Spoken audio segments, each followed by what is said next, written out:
Welcome to Games Overboard. I'm PJ. I'm Dan. And that's it. It's just us.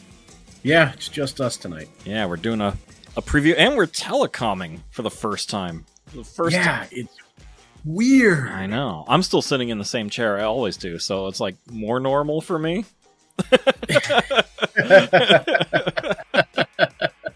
I can put you over in your chair. I can just like move you over there. You could put, No, my camera. It really wouldn't change anything for me. My camera fell. Oh no. I hope it's okay. All right. Well, Danielson, we literally like half hour ago just ended a live stream where we played Battlefields. I just want to start off by saying, like, this is a prototype, but this is probably one of the best prototypes I have ever played. I love this game. This game is awesome, especially if you like dexterity games. This is definitely a game for you. It's the only downside to it is it's only a 2-player game. Yeah. But I mean, for you and me, that's never been an issue. So I'm used to that. Yeah.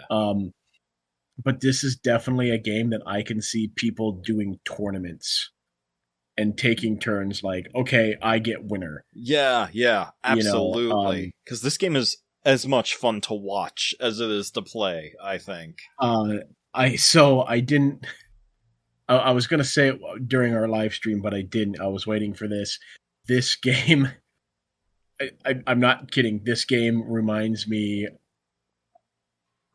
of Checkers. But It's so much more involved than Checkers, because so in Checkers and everything, you're moving your pieces up and you're getting ready and you're gonna jump the other person and take their pieces and everything. Like, that's how I felt like I was, just like, oh, I'm moving all my guys into position. Like, after the initial setup, like, I'm moving him here, I'm going to attack this, I'm going to move this up here, and so I can attack this. Yeah, and like positioning everything very meticulous to the way you want it. So when you're in that position to strike your opponent, you're giving yourself the best advantage. And that's how I kind of felt as I was advancing, because holy crap, dude, I advanced the hell out of you. I still don't know how we got you, almost all of your guys, into that one corner of the map, but I just converged on you. I saw that's what you were doing, so I just pushed you further in. Yep. So the game is designed by Ivan Burgess and Aaron West.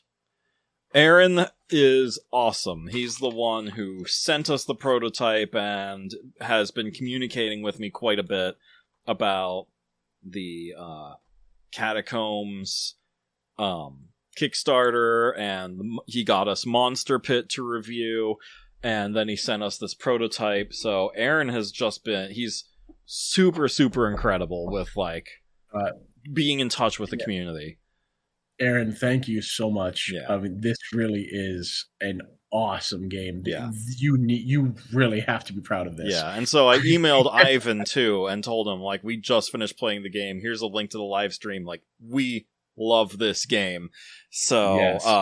Props to both of you too for making such an awesome game. Like, this game is really cool, and I can't wait for it to hit crowdfunding so I can see, what everyone else thinks of it too. Right. Even if I were to have lost as badly as you lost to me tonight, I'm still pretty sure I would have had a blast. Mm-hmm. Absolutely. This game is just fun. It's simple. It's so easy to learn the rules to this game. It really is. Like, our first time playing, we had to go back to the rules every now and then to clarify a couple of things. And that's just how all games are, Yeah, and that's all it was. It was clarification. It wasn't like, how do I attack you? How do I move? Basic mechanisms are easy. So simple. It's just little nuances here and there. I really like that you don't per se have a player guide because every character you pull out is their own player guide. Yeah. Which is great. And everybody, like every character that you pull out is different. And now, but neither of us played with a full deck. I mean, you don't play with a full deck. Yeah, we never play with a full deck. There's never, there up here is Joker's wild, my friend. But you don't play with a full deck. You only play up to basically your limit of power is 12. You can have no more than 12. And characters they have different values of like deployment. Yep, they range from 1 to is 4 the highest? Yeah, I think so. I didn't see anything higher than 4. Okay, no, it has to be highest. Yeah, yeah. So your troops range from 1 to 4. Put in any configuration you want on the battlefield as long as it all equals out to 12. Yep.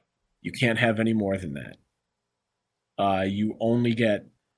And the rulebook even says you can make it a higher number if you want a longer game, too. Oh, really? Yeah, if you want to make it like 15 or 16, 18, you can just increase it and drag the game out a little longer. Next time. You might actually win this time then. And let's also not forget the fact that we only played 1 out of 3 different game types. Exactly. Actually, 4 if you count solo mode. 5 if you count solo mode and non-dexterity mode. Right, and there are so many different ways to play. I am really excited to see this. Now we only like you said, we only played the one variant. And we're definitely gonna play this game at least one more time before we have to give it back. Maybe hopefully more than one more time, but at least one more time. This is a next time I have a day off and you're free, we're just gonna sit down and play. Yeah, right. Yeah. So you only get, since it's a 2-player game, you only get 2 factions.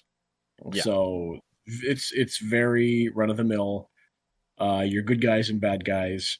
I'm not gonna lie, the good guys are awesome, but the bad guys look cooler. That's how it always goes, you know. Yeah. But wow, just all the things that you can do, all the different combinations you can set your army up into is just so cool. And it's even set up kind of like checkers. When you start, you got your opposing sides. You can put them into, depending on what their level is, what their power rank is. You know, they go in the first, second, or third hex. Yeah. On your side of the board. And now I wish I would have known this in the beginning. Is you can move and attack. See, I was under the impression it was move and that's it. You can't attack until your next turn. I mean, you still wrecked me. I was going to say, you should have told me that. You may have stood a chance. So my whole strategy, as soon as we started choosing what we were doing, was I wanted range and I wanted power. Yeah. And I think that worked out for me. You wanted a little bit of power, but you also wanted numbers. Yes, I wanted overwhelming numbers, and it didn't. That's work always out. That's almost always your strategy in games like this. Oh yeah, like Command and Conquer. I always went for the cheapest and just made a million of them. And I was this massive color bubble on the mini map, just moving from one area to another. Oh man. I love strategy games so much. And that's what this feels like. This very much is a lot of strategy as well as dexterity. I got a lot of Memoir 44 vibes playing this. Yes. A lot of Memoir 44 vibes. And it's so weird coming from someone who is a big Catacombs fan. Because I was expecting it to play more like Catacombs, And the only thing that's really the same is flicking. But you're not flicking discs. The discs are way different. And it's not one versus many, it's 1v1. And, you're flicking dice, but you don't have to, because there's a non-flicking version of the game. Yep, a non-dexterity version of the game. It's just so cool. It gives you an extra dice, or an extra die to use. Yeah. So the version that we played is called The Mightiest Wins, And you receive victory points based on the level of the character that you kill. Whoever gets the 10 victory points wins. There is also Annihilation, where one player has no units remaining on the board, the rival player has 1. So it's just like a battle of attrition. Wow. Players skip reinforcements phase. I mean, I basically did that anyway. Shut up. And then there's... I mean, out of how many rounds did we do? What was it, 4? Was it 4 rounds? 4? I think. Oh, yeah, like 3 or 4 rounds. Yeah. You only took, what, 1? 2. You took 2 of my guys. I took 2 characters, yeah. You took 2 of my characters. Yeah. The third game type is Eliminate the Enemy Commander. This one we physically cannot do because we don't have all the pieces, because it's still a prototype. Right. But this one, you get a commander card, and it's as big as a hex by the looks of it, based on the picture here. And then a commander like character card, just like all the other units. Yeah. And they have massive health, like 10 hit points each. And they are worth 5 victory points. At the start of the game, each player also deploys their commander, in addition to all their units. The player's commander token must be placed in the centermost hex. In this scenario, the enemy commander can also be attacked. These attacks follow the same rules, and so whoever kills the enemy commander first wins, is how that works. Oh, okay. So it's all about going after the commander. Okay. Yeah. Man, I gotta tell you, that damn crab you had. Oh, I love that crab. That crab was awesome. I took you down, though. It took me a little bit, but Shut I up. got you. Shut up. But yeah, that's what those health tokens are for. The cardboard health tokens, it's for the commander variant. Okay, it's for the commander variant. So. Okay. So the way that your characters keep health in this is when you lay them out on your board, which for us were 2 neoprene mats that came together to make one big board, which I really like, by the way. I really do like that design. Oh, yeah. They come together to make one board, and you have little discs that have your unit character printed on it. Now, it's not really printed. It's more like they had an image, like encased in resin or something. Yeah, and it felt good. Like, they felt sturdy.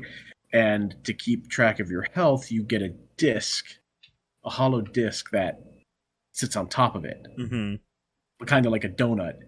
And then as you lose health, you twist this disc to the appropriate amount of hearts that you have.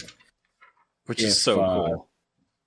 If your person gets taken down to 0 health while they're still in a healthy state, they flip over and they're now in an injured state, and they now have reduced stats, which is on the second portion of the card. Yeah.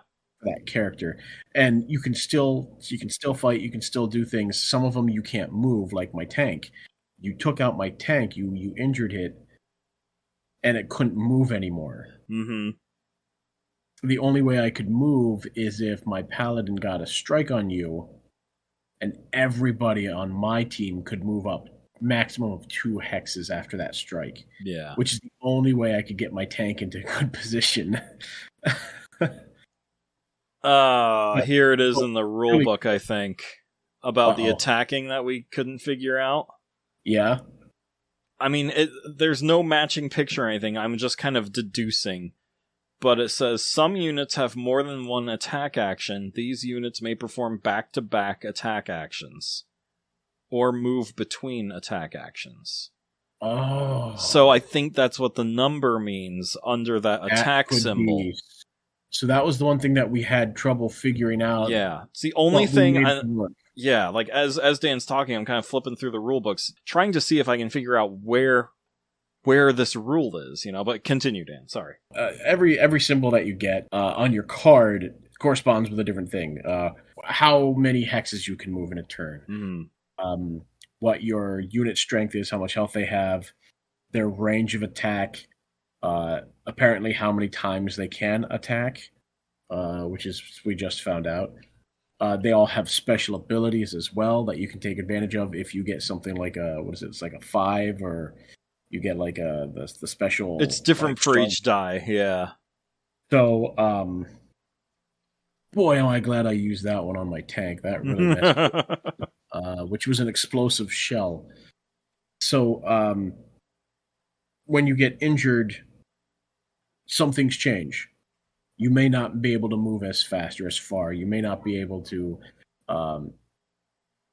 attack from the same distance. Yeah. Your health will be reduced. That's an almost always thing that's going to happen is your health is almost always going to be reduced. Your dice might change. You may be a red when you're fully healthy, which is one of the most is the most powerful die in the game. Mm-hmm. And if you're injured and you try to attack again, you may go to a yellow, which is less powerful, or a white, which is the weakest. Yeah.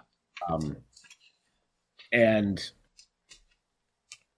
it really keeps you on your toes. You got to keep looking at those stats as you take this damage to make sure you're still using the right, the correct variant of what you have.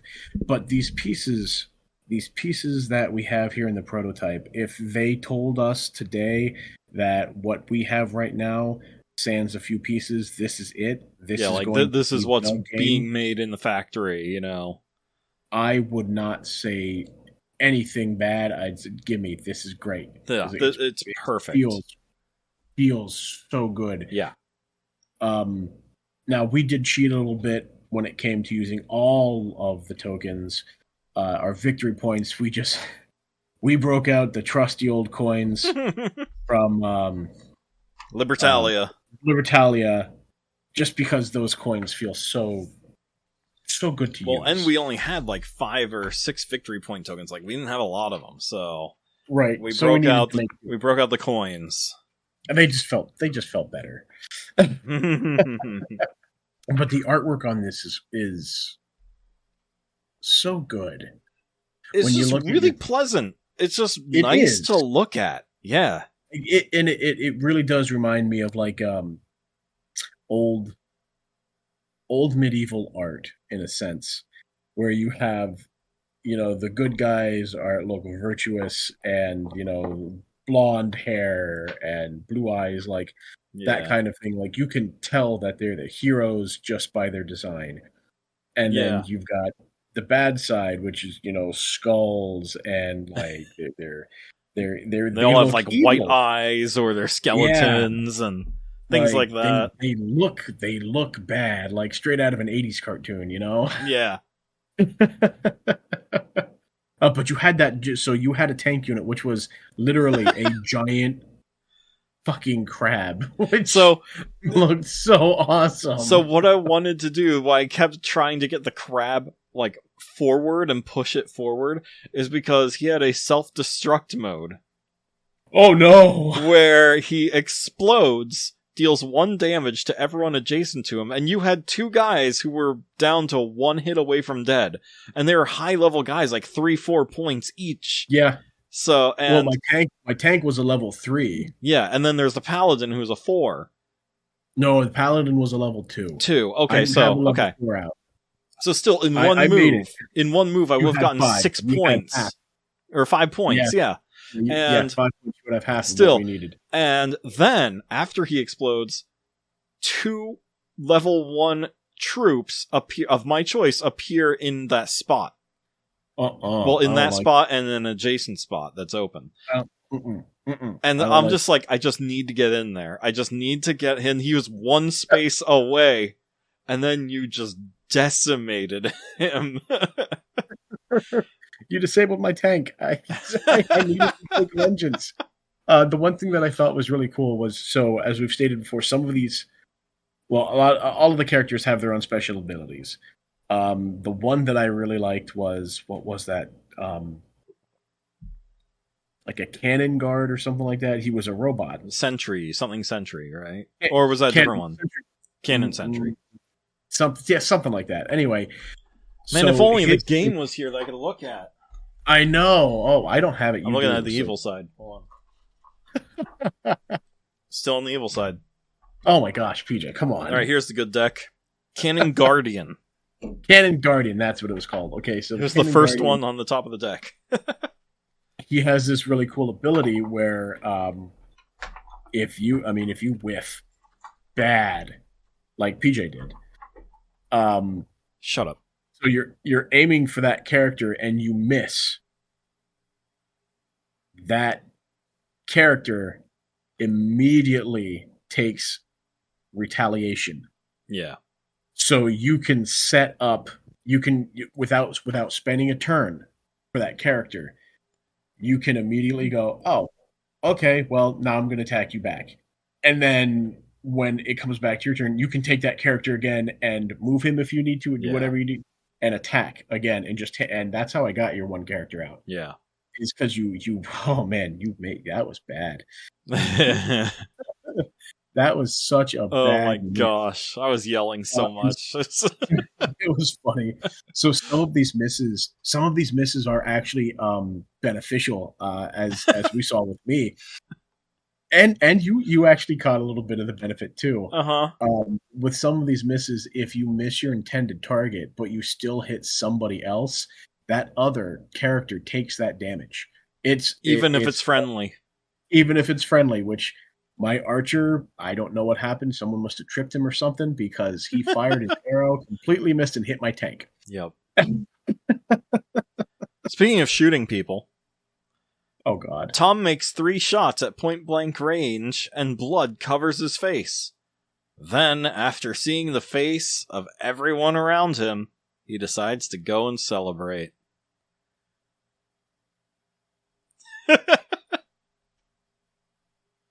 The fuck?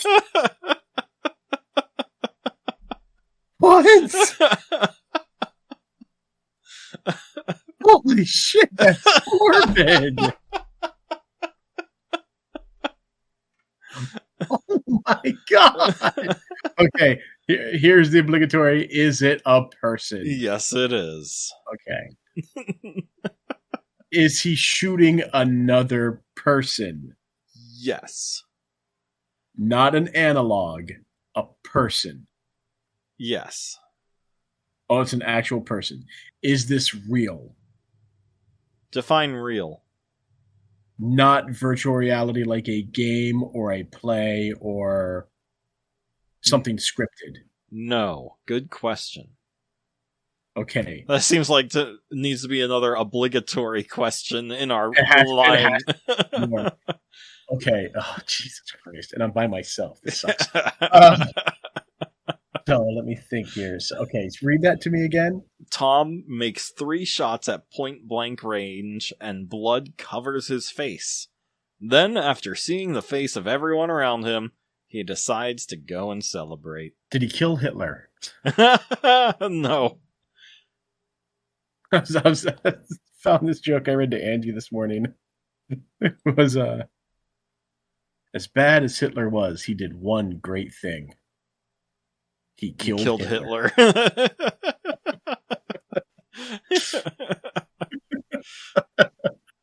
That's awesome. So, okay, so he did use a gun, yes? He shoots him with a gun. He makes 3 shots at point-blank range. Point-blank range. And blood covers his face. And then, after seeing the faces of everyone around him, he decides to go and celebrate. Was this an execution? No. So this was a hit? No. Was it murder? No. He kills a person. He makes 3 shots at point-blank range. Is this a person that he is killing, yes or no? Or shooting. Sorry, shooting. Yes. He is shooting someone at point-blank range. Yes. With live ammunition. No. Squibs. Yes. And it's not a scripted event. No. Or yes. Yes meaning no. No meaning yes. Is it a scripted event? Yes. Okay. Is he in the theater? No. A movie? Yes. Filming a movie? Yes. Okay, he's filming a movie. You pretty much got it. You want to keep going? Okay. See if you can get the rest? I don't think I can get the rest, but I'll go for it anyway. He's filming a movie. He shoots the villain. Okay. It was a perfect take. So he goes and he celebrates his perfect take. Yes. So Tom was performing the last scene of an action movie, and after many attempts, he got the perfect scene and decided to go to celebrate. Okay. All right. These are getting easier. I just have to I have to start putting my knowledge into these things. Well, as soon as I saw this one, I'm like, this is a good one for just Dan because it's in his wheelhouse. So that's why I went with this one for tonight. I kind of felt bad for everybody when so to our listeners, we just started the first episode of our brand new podcast, Vidiots. We just did our introductory our introductory episode where we introduced everybody and did a list of our favorite movies. And I kind of felt bad because I felt like I was interrupting people. No, we were all jumping in pretty evenly, I think. Bits of information because we're doing something that's completely in my wheelhouse. This isn't one of those hey, you're gonna teach me something, and like this podcast. Hey, we're gonna learn this game together. You're gonna teach me this game, and we're gonna give our thoughts on it. Yeah. This is we watched this movie. Okay, I know how this was done because I either worked with the people that did it. I've researched the crap out of it, and I've done stuff similar to it. I'd say it was a really good episode. It's long. It's gonna be long. Probably about 2.5 hours by the time I edit it down. I tell you, it took us a lot longer to record, and we had we recorded for about 3 hours and 5 minutes. Yeah, we had 10 or 15 minutes left, and I had to finally say I can't do this anymore, and I had to piss like a racehorse. My God, I felt like if somebody was in the bathroom when I had to go, I was going to just burst my bladder. It was painful, dude. It was painful walking up the stairs trying to get to the bathroom. Oh. But yeah, none of our other episodes are going to be that long. It's just this particular one, because of the setup of it and everything. It was just a longer one. And we were going over various films. Yeah, our top 5 favorite movies, and there were 5 of us, so 25 movies. And then we talked about movies we hated and our runners up. So we bring up a lot of movies, and we talk about a lot of different movies. So all future episodes, not all, most of our future episodes are just going to be about one movie at a time. Right. So we're thinking 45 minutes a piece. We hope. Yeah. But we're talking about films, and I could talk about that for hours. Yep. But back to Battlefields, I love the reuse of some of the catacomb stuff, the tall obstacle towers. Oh, absolutely. I thought the towers, the obstacles were great. It made you reposition. It made you really think about how you're going to go about your setup and your attack. Yeah. The 3D printed dice were just really good. They're really cool. So when we first looked at these, even Angie was I don't know. And when we finally got to roll with them and play with them and flick them and everything, that sounded so bad. But when we actually got to use the dice the way they're meant to be used for this game, it's like the wood scene from Suits that I sent you. Exactly. But after using the dice the way that they're supposed to be used, they felt great. Yeah, they're really nice. I can't wait to see what the final version of them is going to be like. Yeah, for these, I love the texture on them. I know they're 3D printed, but they feel finished. Yeah, well, it feels like they you can set the how much infill is in them. I'm pretty sure it's 100% filled. And that's why they have that nice weight to them. I can't imagine there's any hollowness in there at all. They're solid. I don't think they'd go correctly if you didn't. Yeah, right. Yeah. Even the character pieces that you have on the board, they just feel so right. Yeah, and the health tracker rings that you mentioned, genius, really cool. I don't know if any other game has those, but they're really cool. I've never seen. I have seen them before in a few things. I can't think of anything off the top of my head, but I have seen them before. Okay. Oh, you know what? It's not a full ring though. It's Blood Bowl. Blood Bowl has something similar, but they're crescents. They're like a quarter Okay. circle. So if someone gets stunned, you put that right up against, Oh, okay, yeah. or knocked down, or they're injured. Like they have those pieces to go in there. Yeah. Um, so D&D has similar ones like that too. Like, yes, and that's where I saw those. Okay, yeah, things so that have like a cone of effect. You can put this cone down on the board, and right. So when I played with our friends at Helix, they have those pieces. I mean, they've got a chest.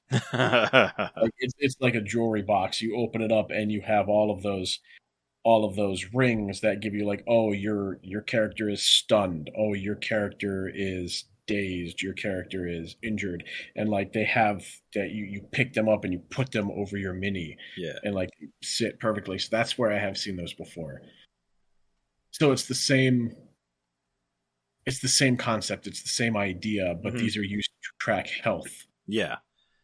It works so great. I know. And the disc fits like perfectly inside that ring, There's just enough wiggle room to twist the ring, but not enough that they like bounce off each other. Like it's like, oh man, it's such a close fit. I love it.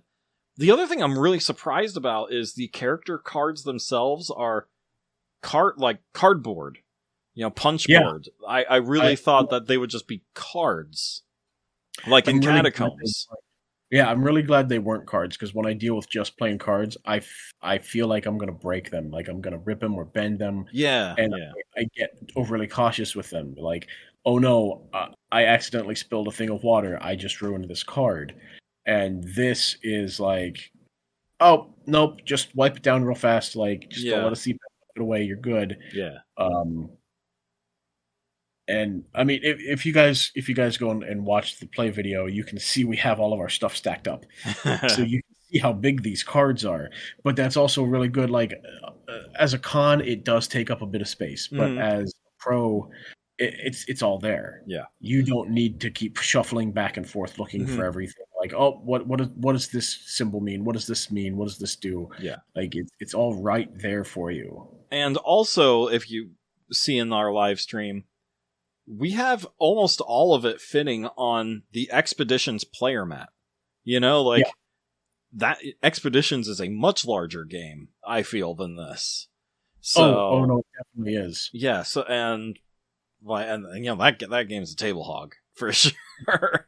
This game isn't too bad. Like it takes up some space, yeah, but not compared to some, No, and if we would have just taken the things that we had and like, oh, let's put all of our pieces we're not using back in the box, we would have had way much more space. Yeah, for sure.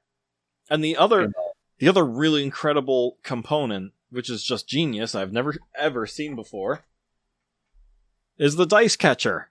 Oh my god, the dice catcher this is the coolest little piece of wood. Brilliant. Because, so you're playing games like Catacombs and stuff, and you're worried about like, oh no, what if I overthrow? What if I... Yeah. Well, Catacombs is also nice because they have the wall system, that goes around the board. But you're still like, you can way overshoot. And this you can still overshoot. You can still miss like horribly. But when you hit that character that you're going for, that's what that wall goes around. It goes around that specific character you're targeting. It's one little wall, and it's half of a hex. It's three sides of a hex.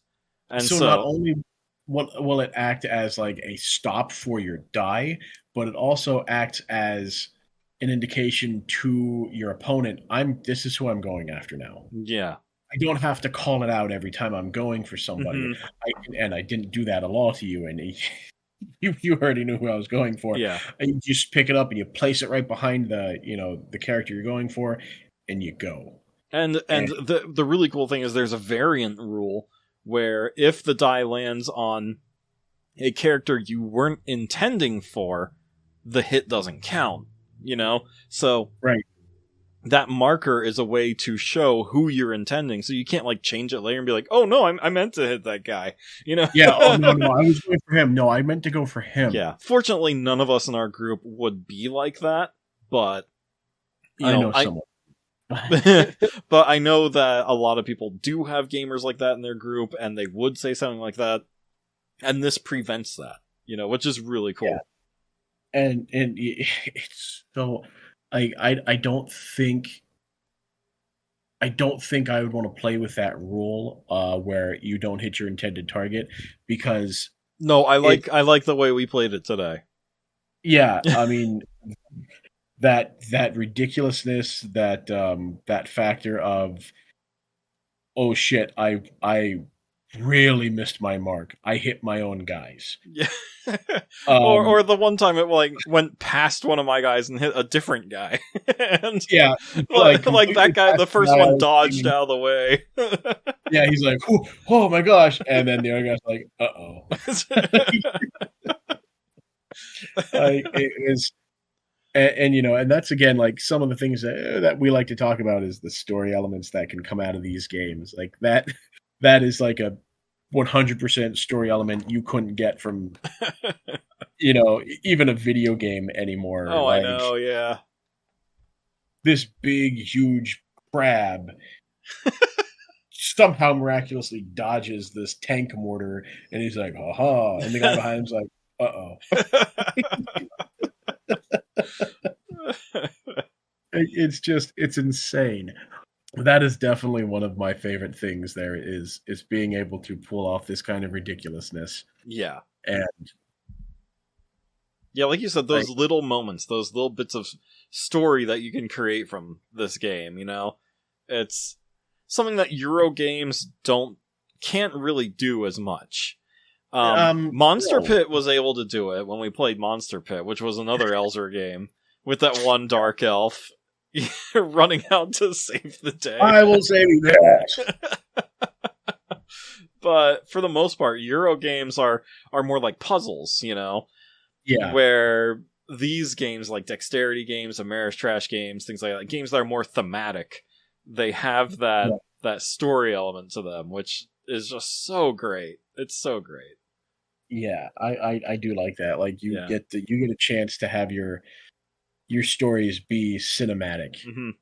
I think the last time we ever played a video game that really had this kind of like random story element was Helldivers. and just all the crazy stuff that happens in that game. My God. We got to jump back into that. We do. We really do. Oh boy.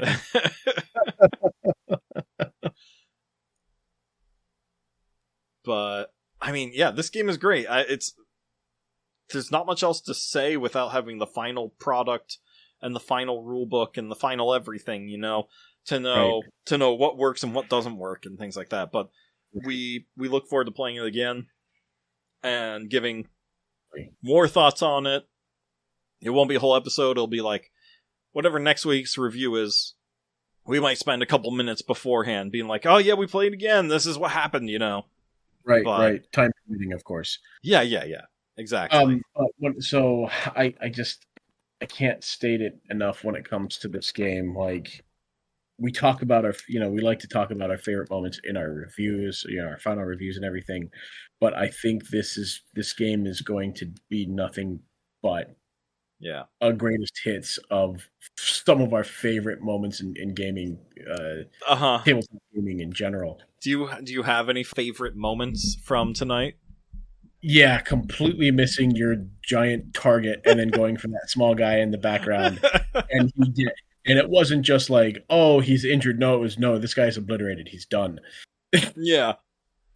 Mine is definitely when I was talking to the camera about something, and you just go, and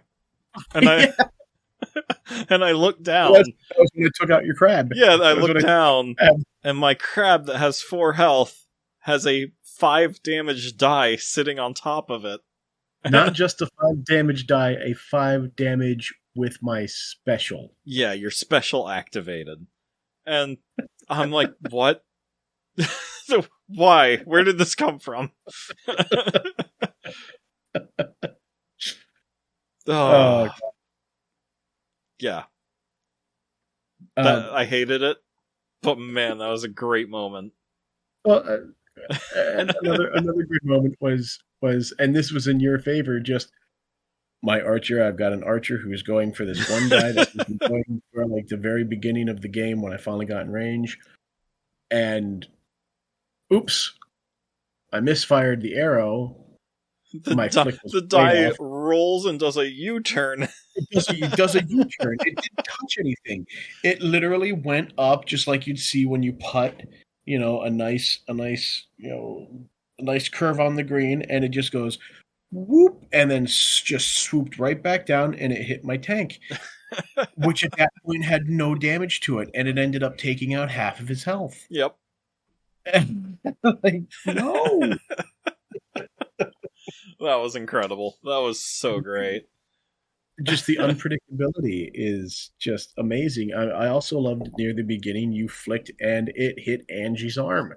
My very first attack. Your very first attack just completely whiffed and ended up hitting Angie. Yeah, this game was great. This is definitely something that I want to continue to play. I want to see what kind of things they change. I hope they don't change a whole lot. I really hope they don't change a whole lot because as it stands, the game seems fair. It seems equal. It seems it's all about whether you're very lucky or you're starting to get skilled with how you flick those dice. Yeah. Yeah, I agree. Like, the skill of flicking the dice is definitely important, and also knowing how to build your army is very important as well. So there's just a lot of... They even gave you some ideas in the rulebook, yeah.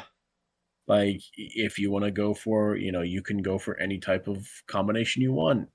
If you want to go for a strong combination, you'll have less men, on the board, but you'll have all this power, or you can just go with what PJ wanted to do, which was just a complete war of attrition, just spam like your weaklings and just overrun the enemy. So when it comes to even getting a thought of how to play this, like, they really do help you out. You're not just running into this like, the rules say to do this, but they don't really give me any idea. No, they've given you plenty of ideas on how to go and succeed. The rulebook is very easy to follow. Very easy to follow. And short. Like, there's not a lot of rules to this. You have a certain movement, how many hexes you move that many hexes, and then you attack. That's it. Yeah. Yep. Or you don't have to move. You can just attack. Just attack. Yep. Or you can just move and don't attack. Like, and then next person goes, and then your turn again, and then that's it. I like how it's always trying to push you forward. If you do move back, and there's nobody behind you, it's considered a retreat. Yeah, I misread the rules. It's if you move backwards and do not attack. So you can still move backwards and attack, and it's not a retreat, but we didn't really need that rule anyways. It never really happened to us. But no, I just kept advancing. Yeah, but sorry, I cut you off. But yeah, if you retreat is what you're going to say. You take one hit of damage. And even if you didn't get attacked. Yeah. So, for deserting. Yeah. I do like that. Your commander turned around and said, "Get him." How does it go in Starship Troopers? If you can't do the job, I'll kill you myself, or something like that. Yeah. Put your hand up on the wall. What good's a knife in a nuke fight? In a nuke fight, put your hand on the wall. Smack. Can't push the button if you can't use your hand. I can't say enough good things about this game. I really am excited to see how this goes. Mm-hmm. Yeah, me too. Yeah, I don't know when this is hitting crowdfunding. I want this game. I want this game. Even in its current form. I want this game. So everyone, thank you so much for listening. Keep an eye out for Battlefields by Elzra Games. Watch our live stream on YouTube. Again, for our podcast episodes like this one you're listening to right now, after August 26th, you won't be able to listen to them on YouTube. We'll still post videos and things like that, but not these episodes. So you need to find us on Spotify, iHeartRadio, Apple Wherever Podcasts, you get your podcasts. Wherever you get them, yep. Or just go straight to our website, gamesoverboard.com. Right. We have every episode up there from our very first one to our latest. Yes. So just check it out there if you need to, get your fix and you only used YouTube before. Also spread the word about the podcast. Help us grow. The more we grow, the more games we get, the more providers, will send us games, and which means we'll get newer games like Battlefield and stuff like that. Yeah, that's right. We're fortunate that Elzra is willing to help the little guy, but some companies, they won't. They see the numbers that we get, and we're too small. We're too little for them to consider us. Even bother with us. Yeah. Spread the word. If you like this kind of content, please email us. Find us on social media, Facebook, Instagram, Games Overboard. Let us know what you think. Give us some more ideas. Tell us what your favorite games are. If you're interested in movies like me, just listen check out Vidiots. Yeah, check out our newest podcast, Vidiots. If you thought I was a blowhard here, I'm even bigger on that. You'll get history, which you'll probably go, which is fine. And when it comes to that, if you want to talk about what your favorite movies are, what you would like to hear us talk about, or have a suggestion, go ahead and hit us up, Games Overboard. Absolutely. Or, sorry, gamesoverboard@gmail.com. Yep. Yeah, gamesoverboard@gmail.com. I don't know, someone claimed it before we could. So, gamesoverboard. Yeah, you need to email the Irish Games Overboard. gamesoverboard@gmail.com. gamesoverboard.com. And even hit up our Instagram, always checking that. Yep. And yeah, just let us know what you think. If there are any designers you want us to talk to, or any game recommendations you want to hear from us, let us know. Or if you're a game designer yourself and you want to talk to us, yes, awesome. Absolutely. Talk to you. Some dates to remember: October 19th, The Well House Exorcism will be out in Waynesburg, which is south of Pittsburgh. We'll be doing a convention out there. And then November 2nd, we will be back in Bloomsburg at Helix Tabletop Gaming Guild, playing lots of board games all day long for a fundraiser for Janet Weiss Children's Hospital. So, always a fun time. Yeah. So mark your calendars and your phones now, even if you want to take an extra long drive to come meet us, We won't mind. We'll buy you a drink, we'll have a good time. It'll be fun. We just want to get to meet you, play some games. Absolutely. Yep. And with that, we will say goodbye and talk to you next week, everyone. Have a good one.